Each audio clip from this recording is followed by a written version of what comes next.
90% dari cara menemukan jodoh itu menurut aku adalah memperbaiki diri dan fokus kepada pengembangan diri. Mindset bahwa patah hati terbaik emang saling menjauh dan saling memperbaiki diri gitu. Corona, skripsi, dan ketemu jodoh. Aku ketemu jodohnya dari situ. Karena udah ada rasa kan, karena udah tahu kalau sama-sama ada rasa, nggak mau tuh setan bakalan ngedekat. Gitu. Ya, membawa perasaan sampai kita tuh halal gitu. Welcome to Sister Indian ID, Bestari Berkarya Berdaya. Sebuah kanal untuk perempuan muda bisa berdaya dengan ilmu dan karya. Assalamualaikum warahmatullahi wabarakatuh. Halo guys, jumpa lagi dengan segmen Fatina Fun Talk with Atina and Fatiha. Segmen kali ini kita bikin series tentang pranikah ya. Jadi ini timing yang pas banget karena Fatiha udah nikah nih ya. Jadi kita ada insight baru gitu dari Atina juga dari Fatiha.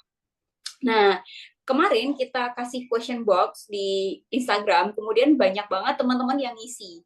Jadi biar semua pertanyaan itu terakomodir, kita bikin menjadi beberapa episode, dan di episode pertama ini kita akan awali di hari ini.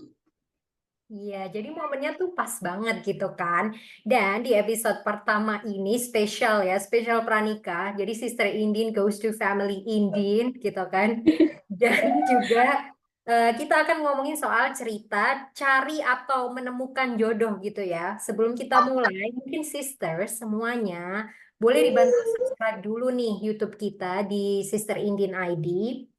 Atau mungkin teman-teman mau berdiskusi dan bertanya lebih lanjut, masih kepo gitu kan, boleh dituliskan di kolom komentar pertanyaannya sister semua tentang pranikah, tentang inner child, ataupun tentang gimana ya finansial, persiapan itu kita akan bahas insya Allah. Dan juga teman-teman bisa juga follow Instagram kami di @sisterindinid atau dengarkan podcast kami di Spotify, YouTube Music, Google Podcast dengan nama yang sama Sister Indin ID gitu. Jadi yuk langsung aja kita mulai pertanyaan pertama. Ya nggak sih, Tin? Ya, kita masuk ke pertanyaan pertama ya. Jadi karena topik di episode pertama ini yaitu cerita cari jodoh gitu ya. Jadi khusus ngomongin soal pencarian jodoh gitu. Oke, pertanyaan pertama dari sisters. Gimana sih cara bertemu jodoh itu? Saya dari Fatihah nih. Oke, cara bertemu jodoh ya, ilmunya itu kalau secara ilmu menyadari bahwa punya mindset dulu kalau pernikahan itu ibadah gitu. Jadi emang meniatkan bahwa mencari jodoh itu ya untuk melanjutkan ibadah sebagai seorang muslimah gitu kan. Terus kalau teknisnya sih panjang ya. Teknisnya panjang. Salah satunya kalau aku awalnya penyusunan kriteria mana yang red flag, mana yang green flag kayak gitu kan. Dan juga kita memperbaiki diri gitu. 90% dari cara menemukan jodoh itu menurut aku adalah memperbaiki diri dan fokus kepada pengembangan diri gitu.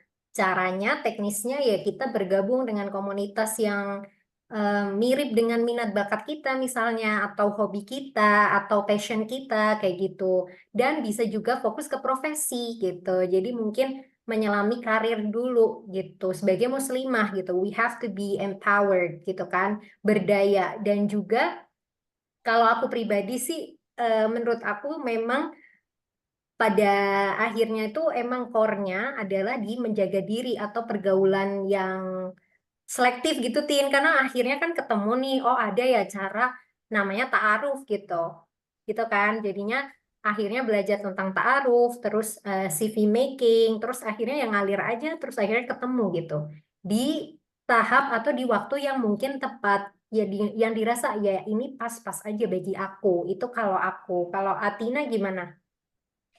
Oke, kalau aku cara bertemu jodohnya cukup flat-flat aja ya. Dengan kayak bisa nih kalau misalkan kita udah dapet core yang bagus tadi ya, kayak Fatia bilangin, kita bisa kayak ke organisasi, kemudian berrelasi, kerja di tempat yang sesuai sama kita gitu kan. Nah, siapa tahu kita ketemu jodohnya di sana. Ya, canda guys, tapi cara itu benar-benar bisa work gitu, karena kita ketemu sama orang-orang yang memang sefrekuensi lah sama kita, bisa cocok kayak gitu. Nah, kemudian perihal taruh sendiri atau bisa juga dengan cara dikenali teman, itu kan salah satunya kita juga harus punya relasi gitu kan.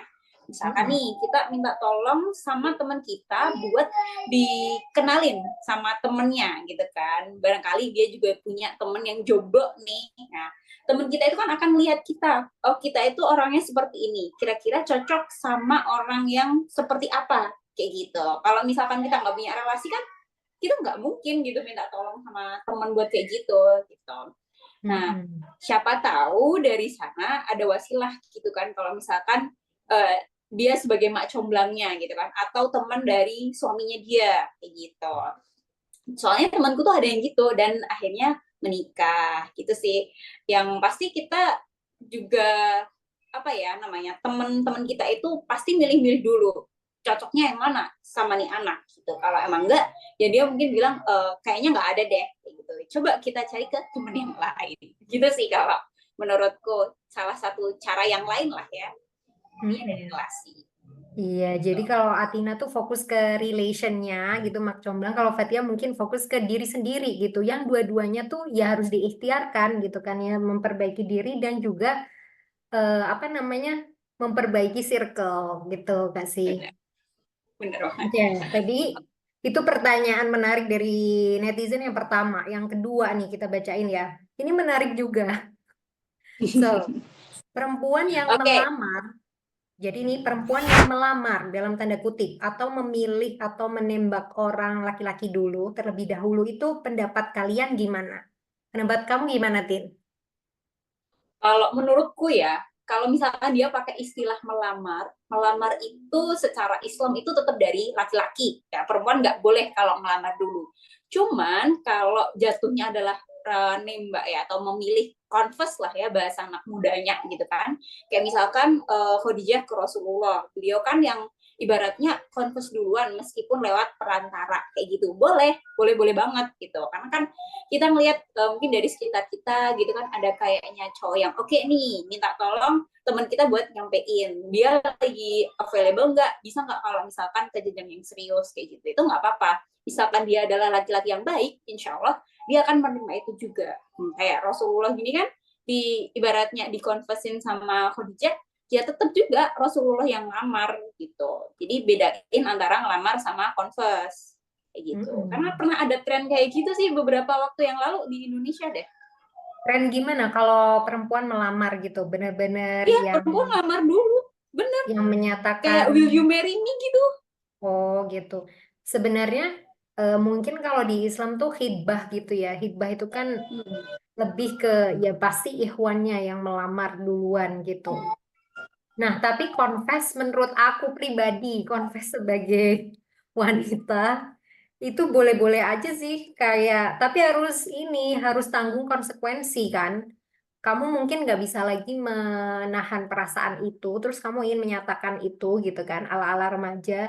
Tapi ya harus terima konsekuensi. Konsekuensi kan bisa dua ya, diterima atau ditolak gitu kan, atau diterima tapi tunggu dulu gitu. Nah, tergantung kamu siap dengan konsekuensi itu atau enggak. Tapi biasanya perempuan itu kan mainnya di hati kan. Jadi mainnya di perasaan. Jadi kalau udah di gituin nanti broken heart, terus jadi apa namanya? Jadi nggak fokus. Jadi lebih baik tuh disimpan dalam diam. Nanti kan kayak Ali dan Fatimah tuh awalnya kan juga cinta dalam diam sebelum mereka akhirnya bersatu padu gitu. Jadi confess duluan lebih baik kita tahan dulu marwah kita atau kita tahan lah gitu. Kita kalau aku ya aku pribadi pegang prinsip yang dikejar bukan mengejar gitu. Kamu setuju atau enggak dikejar atau mengejar, Tin? Kalau aku sih, aku nggak tahu ya, nggak relate soalnya dulu nggak ngejar juga nggak dikejar gitu. Ya itu nanti akan aku ceritain lah sedikit di uh, series apa namanya, di episode yang selanjutnya gitu. Mm-mm. Iya, intinya Oke, jodoh mah gitu pasti ya. ada aja jalan ketemunya ya. Oke, pertanyaan nomor 3 ini ada yang curhat. Siapa yang bacain, Tin? Kamu atau aku? Aku ya boleh sih, tapi nanti yang jawab dia dulu. Oke, ini ada Oke, case study. oke, Coba. oke. Jadi pertanyaan yang selanjutnya. ada yang curhat begini. Jadi ini misalnya ada case, kita itu punya kecenderungan ke teman kita sendiri gitu ya, dan orang itu adalah orang yang udah dikenal gitu. Kita tuh sadar kalau ada perasaan itu di dalam diri kita. Tapi di sisi lain, kita tuh juga punya prinsip kalau nggak mau pacaran. Nah, kalau belum siap, berarti kan kita harus memendam perasaan tersebut gitu kan. Dan proses itu tuh kita tuh harus memperbaiki diri selalu kan, pasti dong. Nah, terus nih pertanyaannya adalah sejauh mana atau tanda-tanda apa yang bisa kita pakai jadi acuan gitu untuk mengambil tindakan. Oh, ini aku saatnya buat maju proses. Atau kayaknya belum sekarang deh. Atau mungkin kayaknya aku stop berjuang aja kayak gitu. Kita bisa kayak gimana nih tanda-tanda dari si perempuan maupun dari si laki-laki kayak gitu. Dan ini perjuangannya tentunya dengan cara-cara yang bagus ya, dengan cara yang syar'i gitu, kayak misalkan bilang ke guru atau ke orang tua dan lain sebagainya. Itu gimana Fat kalau menurut kamu curhatnya itu tanggapannya? Cukup rumit sih, intinya adalah permasalahan bagaimana ada nih orang datang tapi belum siap gitu kan. Baik perempuan atau laki-lakinya. Sebenarnya case ini terjadi di ketika aku menyiapkan pernikahan gitu. Tapi yang menilai ketidaksiapan itu adalah orang tua kayak gitu. Dan orang tua menilai bahwa ditakar bahwa aku itu lebih baik S2 dulu gitu misalnya. Karena aku saat itu emang sedang mengejar beasiswa S2 gitu kan. Dan yang apa si calon suami waktu itu akan berangkat ke negara gitu, ke negara lain gitu, ke UK. Nah, timeline yang cukup tidak logis menurut orang tuaku itu akhirnya ya udahlah ditunda dulu aja kayak gitu. Kalau misalnya berjodoh ya pasti akan ketemu. Jadi prinsip aku pribadi, aku tuh selalu percaya bahwa kalau kita ikut orang tua, insya Allah ada jalannya kalau aku. Kalau orang tua udah bilang kayak gitu ya berarti kayak gitu aja dulu gitu. Itu satu cara menenangkan hati ya, atau apa ya, emang ya harus diterima gitu. Kalau orang tua itu belum ridho, berarti kan ada evaluasi kayak misalnya apa sih yang membuat orang tuaku waktu itu, membuat orang tuaku waktu itu tuh belum mengizinkanku misalnya, kayak gitu kan. Menurut aku bisa jadi keraguan yang tadi belum siap itu datang dari diri sendiri gitu. Kita belum mempersiapkan bahwa kita tuh layak untuk level up atau menjadi istri gitu kan. Menjadi istri itu kan level up ya. Kayak gitu. Jadi menurut aku tuh persiapkan itu dulu ke orang tua, yakinkan. Dan yang kedua adalah mindset bahwa patah hati terbaik emang saling menjauh dan saling memperbaiki diri gitu. Apapun perbaiki diri, kalau misalnya finance-nya belum ya perbaiki finance-nya, atau kalau misalnya ilmunya belum ya perbaiki ilmunya kayak gitu. Mentalnya belum ready ya siapkan mentalnya. Kayak gitu sih Tin, kalau aku. Kalau kamu kayaknya ceritanya panjang nih, relate nih kayaknya kamu. Ya bener sih, ini kayak case yang terjadi di aku ya, semi-semi lah ya. Cuman kalau di sini aku tuh waktu itu nggak ngerasa yang cenderung ke doi gitu. Lebih ke apa ya, perasaan campur aduk yang nggak jelas kayak gitulah. Kayak gini, emang iya dia, nggak mungkin lah, dia kan temanku sendiri gitu kan. Ini kan case-nya aku nikah sama temanku sendiri nih. Nah, jadi tuh dulu aku sama suamiku awalnya kan deket sebagai teman organisasi pas SMA gitu kan. Kemudian habis itu kayak nggak ada apa-apa ya, aku juga nggak mau dong kontakan sama orang yang emang nggak ada urusan sama aku gitu. Kemudian datanglah corona di waktu aku harus ngerjain skripsi. Ya itu kayak corona skripsi dan ketemu jodoh. Aku ketemu jodohnya dari situ. Nah, waktu itu karena skripsian aku susah banget ya nyari teman ya. Aku udah berusaha nyari teman ke sana ke sini, coba teman-temanku yang lain gitu kan. Itu tuh kayak susah banget buat diajak istiqomah ngerjain skripsi gitu. Padahal kan aku tuh kalau ngerjain sukanya itu ada temennya, meskipun nggak ngobrol tapi dia juga ngerjain, aku juga ngerjain gitu loh gitu. Jadi kita ngerjain skripsi bareng di kampus kayak gitu. Dan juga kadang aku ngajain teman-temanku, jadi kayak beberapa temanku juga ada yang join, tapi memang nggak seistiqomah dia kayak gitu. Nah kan ini kan ada kedekatan dan apa ya, kita tuh sama-sama tujuannya tuh sama gitu, mau nyelesain skripsi gitu kan. Tapi perasaanku tuh udah campur aduk tuh, nggak kuat buat nahan ya. Aku kayak pengen melontarkan semuanya, kalau aku tuh nggak nyaman deket sama kamu kayak gitu. Cuman aku ingat lagi, kita tuh tujuannya tuh sama gitu, mau sama-sama nyelesain skripsi. Akhirnya aku tulislah perasaan-perasaan aneh itu ke kertas ya, semua-muanya gitu kan. Dan aku karena dia adalah temanku ya, aku jadi berpikir ya pokoknya aku akan support dia sampai dia selesai skripsi. Habis itu aku mau bilang ini ke temanku, kalau misalkan kita nggak usah deket-deket lagi gitu kan, anggap aja yang sudah lalu itu udah gitu kan, ya meskipun nggak ada apa-apa sih kayak gitu, tapi karena aku ngerasa nggak nyaman, aku jadi pengen ngelontarin itu, tapi habis selesai dia skripsi kayak gitu. Nah habis itu kodarullahnya gitu kan, habis aku sidang skripsi, saat kelar skripsinya dia itu confess kalau ada niatan buat ngelamar aku kayak gitu, dan itu sontak bikin aku kaget dong. Ini gimana ceritanya, sebelumnya tuh kita nggak pernah ngomongin soal perasaan gitu loh, nggak ada angin nggak ada hujan, tiba-tiba dia kayak gitu. Nah habis itu karena dia udah ada niatan kayak gitu, akhirnya kita akan semakin menjauh. Aku nggak jadi nemen dia sampai selesai skripsi karena udah ada rasa kan, karena udah tahu kalau sama-sama ada rasa, nggak mau tuh setan bakalan ngedekat gitu. Jadi kita bener-bener jarang banget buat kontakan gitu kan. Karena memang pada saat itu aku pengen ngejar karir dulu, dan dia juga ada beberapa yang diselesaikan gitu. Jadi kita berproses masing-masing dan saling menjauh ya, gitu kata yang dibilang Fatihah tadi, kita sama-sama fokus kepada diri sendiri kayak gitu. Nah setelah aku udah dapet dan dia juga udah kayak cukup mencapai apa yang dia inginkan, akhirnya kita maju ke buat lanjut gitu kan. Dia kalau ketemu ke rumahku kayak gitu, ngobrol sama orang tuaku dan lain sebagainya. Intinya dia tuh maunya tuh majunya ke orang tua gitu. Nah dan akhirnya karena aku sidangnya itu kan Februari, dia konfesnya juga Februari kan, terus nggak ada setahun gitu kan, kita kasih tenggat waktu 1 tahun maksimal untuk memutuskan apakah mau lanjut atau enggak, karena memang target nikahku tuh bukan saat itu gitu. Kalau dia pun ketemu yang lain ya udah, aku pun juga kalau ketemu yang lain ya udah gitu. Nah akhirnya November lamaran dan Desember nikah kayak gitu. Dan di antara Februari ke November itu kan pasti kan tetap banyak godaan-godaan setan ya. Aku terus berdoa gitu sama Allah, gimana apakah memang dia ataukah enggak gitu kan. Berusaha buat,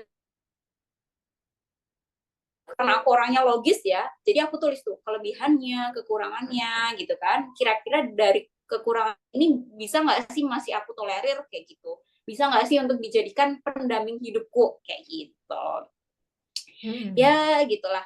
Jadi kalau misalkan siap itu ya, siap itu bisa dikatakan saat kita bilang berproses gitu, ya sekarang kita bisa nikah sekarang gitu, nggak harus fafifu dulu. Misalkan kita bilang aku siap nikah, ya udah berarti habis ini kalau misalkan dia datang kita ngomong langsung nikah saat itu juga gitu.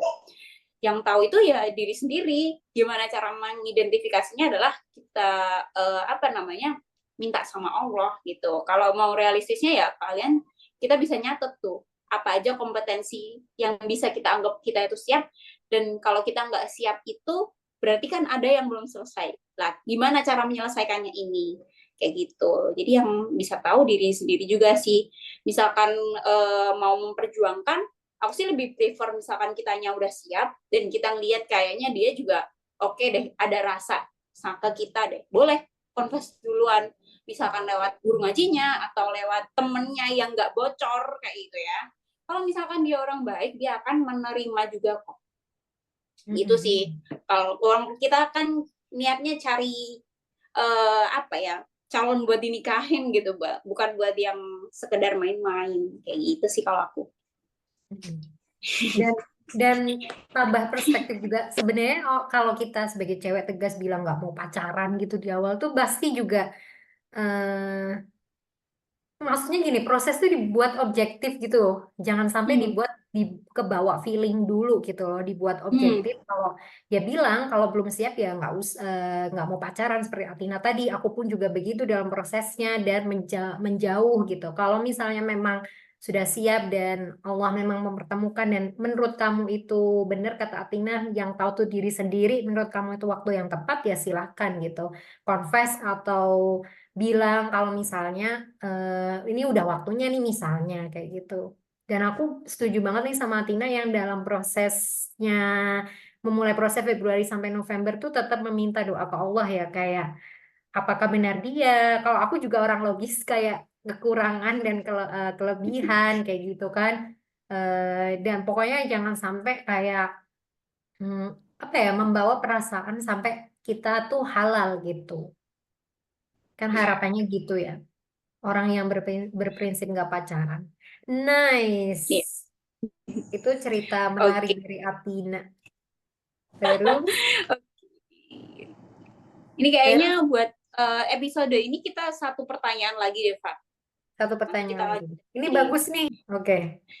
Nah, terus tadi kan kita ada tahapan ta'aruf ya. Walaupun Atina itu udah kenal nih sebelumnya di SMA, tapi kan tetap ada ta'aruf ke orang tua kan. Terus juga disambungkan ke guru ngaji juga. Itu kan proses mengenali ya sebenarnya ya. Proses tahu seorang kriterianya itu cocok nggak nih sama calon yang ingin, suami yang ingin aku jadikan gitu. Apa sifat Hmm. intinya nih ada teman kita gitu. Gimana sih cara move on habis gagal ta'aruf gitu? Gimana Tin? Aduh, cara move on habis gagal taruh ini aku jujur aja nggak relate ya, karena Hmm. aku nggak ngerasain itu. Dia datang di saat aku sejujurnya belum siap, bahkan Mhm. cukup jauh dari targetku menikah, terlalu dini lah ya. Tapi mungkin ini terjadi di temanku sih, kayak dia tuh udah deket gitu, tapi kayak gagal di perjalanan gitu. Kalau aku bilang sih, bisa salah satu caranya adalah dengan muhasabah diri. Kenapa bisa gagal gitu kan?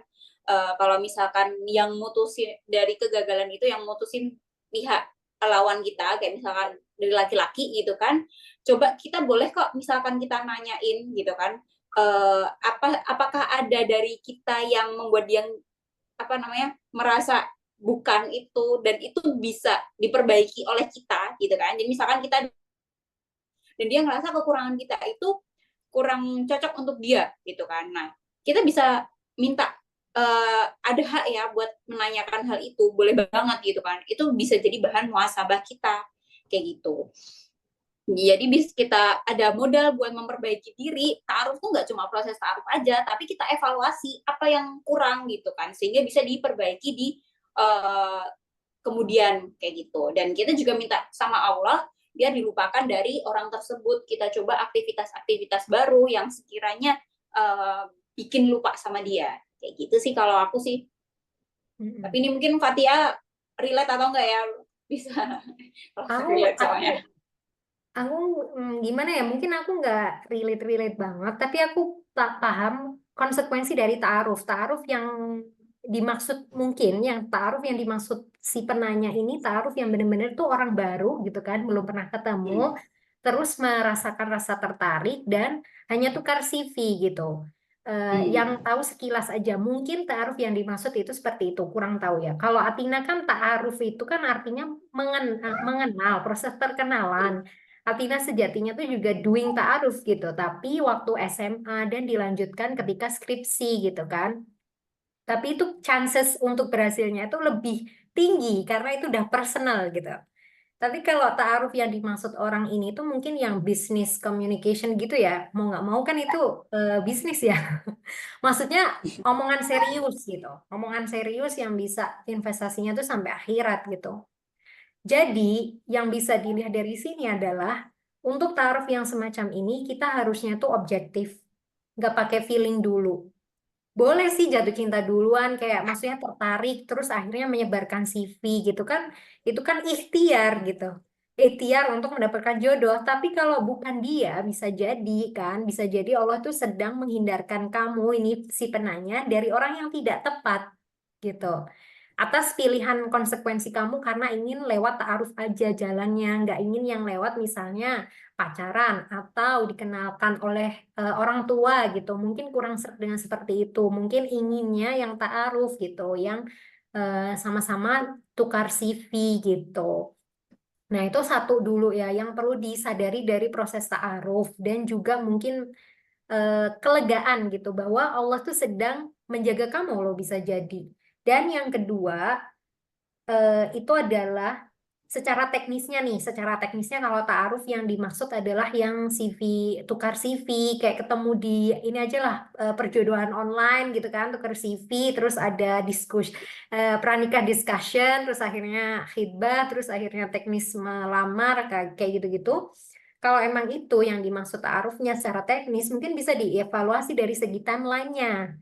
Kayak gitu. Apakah timelinenya itu udah match antara si perempuan dan si laki-laki? Kayak timeline kamu ngajuin proposal apa gitu loh, sama kan? Jadi timelinenya dilihat dulu. Terus atau komunikasi dengan keluarganya gitu. Apakah komunikasi keluarga si perempuannya sudah terkondisikan gitu bahwa mengetahui bahwa aku ingin berjodoh lewat ta'aruf gitu kan, nggak mungkin ya tiba-tiba ini mah aku punya jodoh tapi aku mau proses ta'aruf, kan kaget ya pasti ya, karena orang tua generasi X pasti taunya yang menikah itu lebih baik dari pacaran, PDKT kayak gitu kan. Tapi lambat laun kan trennya berubah kayak gitu. Jadi apakah sudah dikondisikan keluarga perempuan dan baik juga dikondisikan di keluarga si laki-laki gitu. Jadi frekuensinya sama kayak gitu. Dan yang terakhir adalah memang pada akhirnya persiapan diri sendiri gitu. Secara teknis adalah persiapan diri sendiri. Apakah memang benar sudah selesai dengan diri sendiri, bahwa menikah tuh emang selesai dengan diri sendiri sih, baik segi terberatnya mental mungkin. Mengenali diri sendiri, sudahkah mengenali apa yang ingin dilakukan setelah menikah, kayak gitu. Jadi ya benar kata Atina tadi, muhasabah gitu ya. Tapi ditambah lagi mungkin secara teknis banget gitu kan. Masalah timeline sama komunikasi keluarga yang dilibatkan, kayak gitu. Jadi mungkin itu sih untuk gagal move on ta'aruf gitu ya. Semoga bisa ketemu jodohnya gitu. Kalau misalnya nggak lewat ta'aruf ini mungkin bisa dari kenalan orang tuanya atau dulu teman apa gitu kan. We never know. Ya. Jadi itu dulu mungkin ya di episode pertama series pernikah ini deh yang dipandu oleh Fatina, Fun Talk with Atina and Fatiha. Dan Yeay. di episode selanjutnya kita akan membahas tentang cara memilih jodoh. Kan tadi kan kita udah nyari, jadi kita akan mencari apa namanya, memilih yang mana nih dari pencarian kita tuh yang akan kayaknya cocok dijadikan jodoh. Mm-mm. Tuh. Jadi kayak kolam ya, kita sudah membangun kolam dengan memperbaiki relasi dan memperbaiki diri, akhirnya mana pancingan yang terbaik gitu kan? Jadi nantikan untuk episode selanjutnya. This is the end of Sister Indian ID. Salam bestari, berkarya berdaya. Ilalikoma salomah, have a blessed day. Kalau misalnya sister ada pertanyaan, bisa tulis di kolom komentar atau follow di Instagram @sisterindianid. Wassalamualaikum warahmatullahi wabarakatuh.